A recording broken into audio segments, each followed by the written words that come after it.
Если растение питается подводной водой, которая является грязной, она со временем вымрет. Третье является чистые продукты питания. А на этом основывается весь продовольственная безопасность. То есть чистые продукты.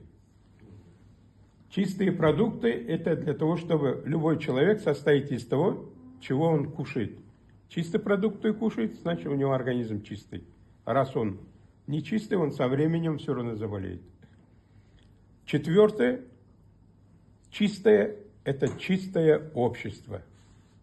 Чистые общественные отношения. Отсюда и вытекает Адлетты Казахстан. Справедливость. Справедливый Казахстан – это есть чистый, вернее, взаимоотношения чистых, непорочных людей, которые поддерживают справедливость.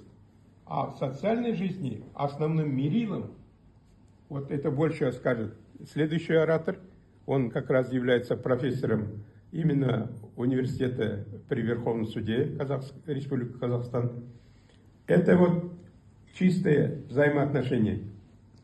Поэтому зеленая идеология охватывает все стороны человеческого существования, поэтому вы имеете возможность вмешиваться в любую сферу общественной жизни. В этом ваше и наше преимущество.